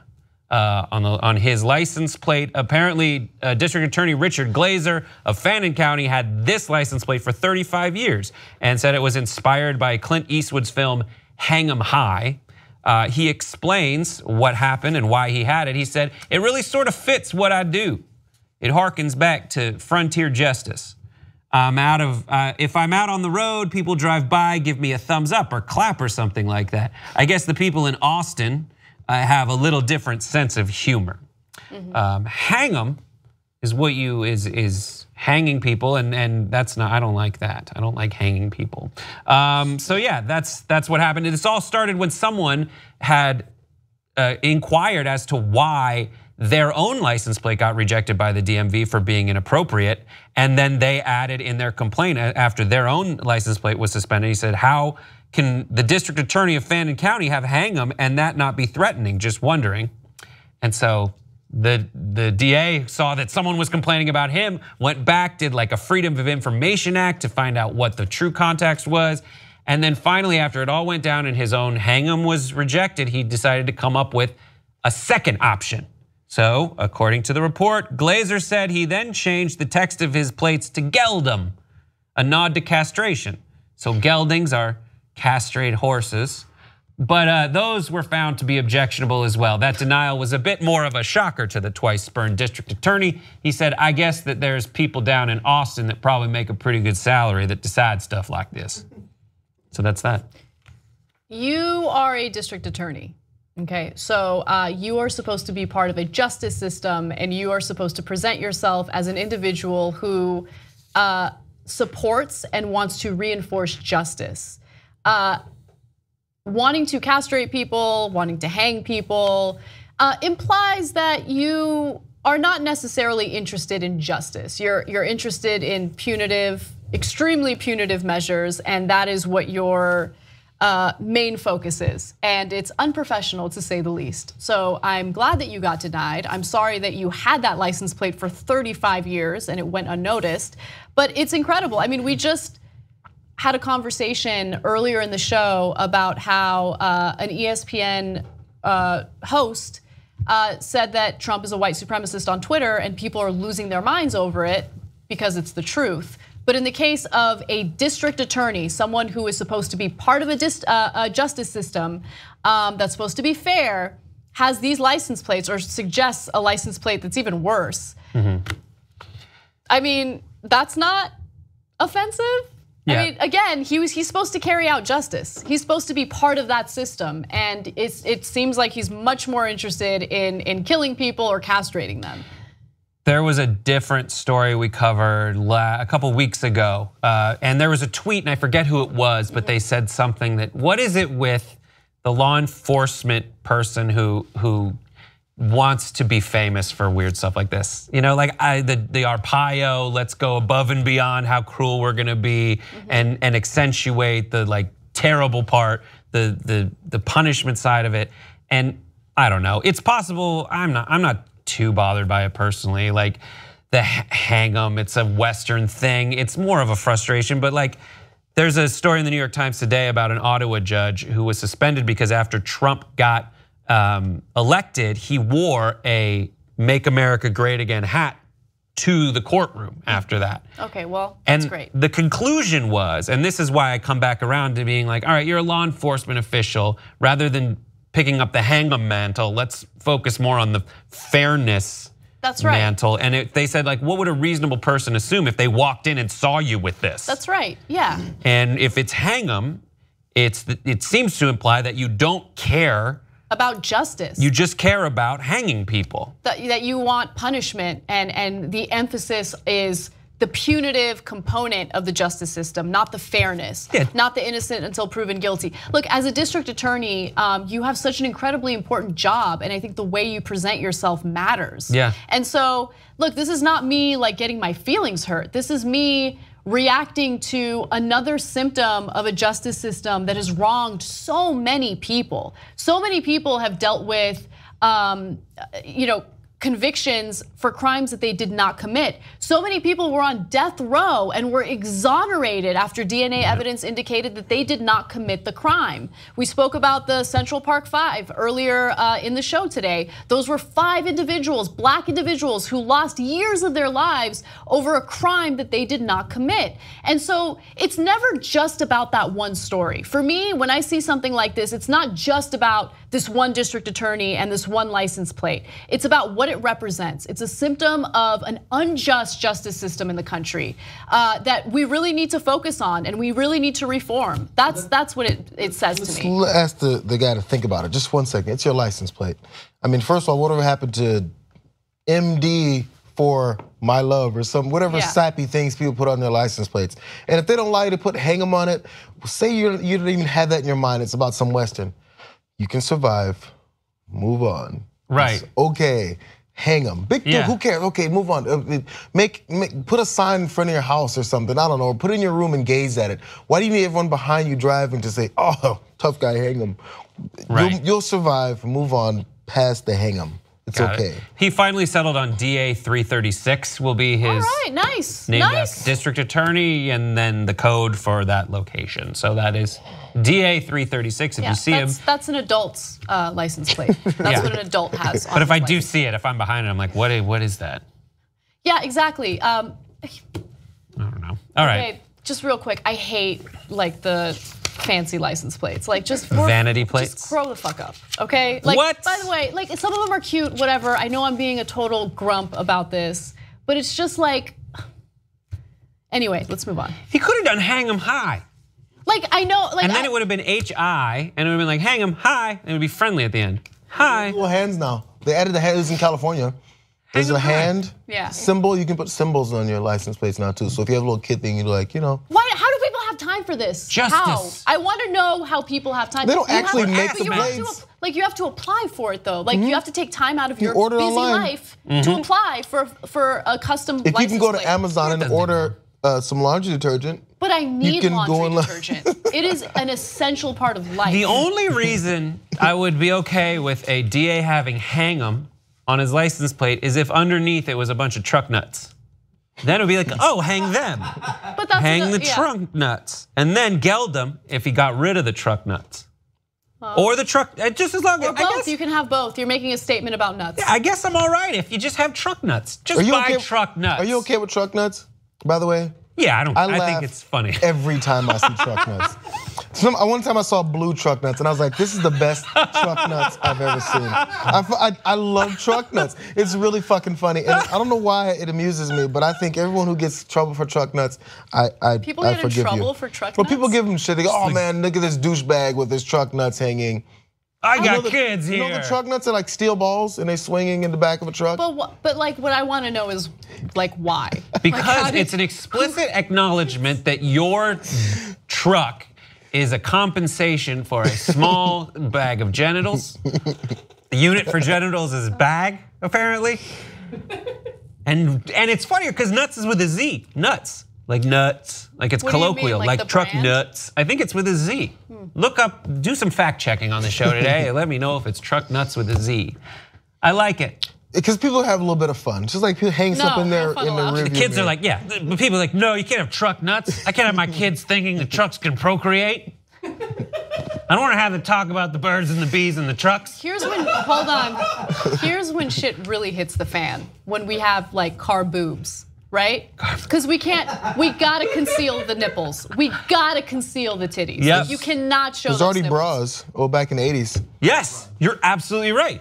There were bras. This is madness, okay. All right, we want to do more madness? What do you want to do? Let's do more madness, the Christian school or the? We have like 5 minutes left. I want to make sure we do one. Do you want to do that or the bodegas? Whichever one you feel more passionately about. All right, about. let's just do the Christian school because I'm going to make an Eddie Izzard reference later and I want to. Okay, English parents are suing a Christian school over the fact that a boy was allowed to wear a dress to school. The unnamed school was complained about by Nigel Rowe and his wife Sally. They removed their 6-year-old son from the unnamed school after a male classmate was allowed to attend the primary school in a dress. So, as a result, the couple are going to mount a legal challenge against the school, arguing it has not respected their rights to raise their children in line with their biblical values. So they're going to homeschool the kids. Nigel, the father, said, "We believe it is wrong to encourage very young children to embrace transgenderism. Boys are boys and girls are girls. And gender dysphoria is something that we as Christians need to address with love and compassion, but not in the sphere of a primary school environment."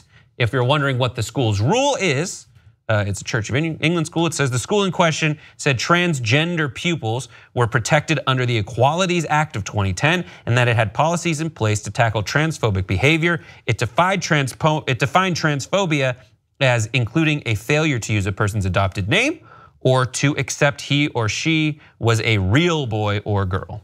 There you go. Okay, so the law protects the school and its decision to allow these students to dress in the way that they identify with. And so if you want to sue them, have at it. We'll see how that plays out in court. But it's this extra unnecessary, like just completely superfluous step of suing the school because you're uncomfortable having a conversation with your child about why another student might want to wear a dress. By the way, you want to support biblical values. Jesus is always depicted wearing a dress, like always. I think we have photos. Yeah, so starting with P1. Let's just take a look at these pictures because I don't see any jeans up in here. Oh, there's Jesus. He looks like his resurrection or something. He's not wearing pants. In fact, no one's wearing pants. There's Jesus again. He's wearing a lovely crimson dress. Okay, are we offended by this? Do we need to sue the individuals who illustrated Jesus Christ wearing a dress? Look, here's that's a good number. I like the contrast. Here's what you can do if you are confronted with a situation where your child wants to know why a little boy would want to dress like a little girl. Son, sometimes individuals are born with a gender that they don't identify with. That's it. Mama, what does identify mean? You then explain what identify, like have a conversation with your kids because here's what's not gonna happen. If your child was born as a boy or a girl and they identify as a boy or a girl, you don't have to worry about them miraculously changing their gender identity because other students are doing it. The world doesn't work that way, okay? And I think that, and I'm not trying to be too judgmental of them because I think that this type of fear really comes from ignorance and this notion that if you accept a certain group of people, then individuals are gonna make decisions about their gender identity or their sexuality. It doesn't work that way. And even if it does, and it doesn't, but even if it does, who cares? Are you gonna love your son any less? And if you really are worried about that, then take your son out of the school and move on with your life because the law protects what this institution did. I'm with the Church of England on this. I said I was gonna make an Eddie Izzard reference. I love the Church of England. I mean, first of all, the Church of England was set up so that your king could get a divorce. So if you wanna be like strict in line with all that stuff, to my knowledge, as my remembering through Eddie Izzard bits, it was so he could get a divorce. Also, he also characterizes it as like, there's no arms in the church, there's no bones in the arms of Church of England. They're very like, do whatever you want. It's like the Spanish Inquisition would never have happened because they're so lax. It's like, do you renounce it? And then they'd be like, but it's too tight. And the Church of England would be like, all right, well, just loosen it up. It's fine. It's Church of England. Go ahead, cake or death. Anyways, I think no one got that reference but me. Yeah. 3 people watching Eddie Izzard. But yeah, you have kids, JR. You have a kid. Yeah. How do you handle this kind of stuff? Well, I haven't had to. It's the kid does what he wants, he wears what he wants, and that's the way it'll work. So people can do what they want with their kid as long as they're not abusing their child. Other than that, just let it go. Let other people do their kids. Yeah. It's easy. Yeah. I think it's better than punishing kids for expressing themselves in a way that doesn't hurt anyone. Yeah, look, everyone, as long as you're not hurting your child, raise your kid however you'd like to raise your kid. But don't go ahead and sue a school for following the law and not discriminating against certain students. All right, we gotta go. If you're a member, stick around. There will be a post-game show. Thank you to Brett Ehrlich and JR Jackson for hour 2. You guys are awesome. We love you guys. We'll see you tomorrow.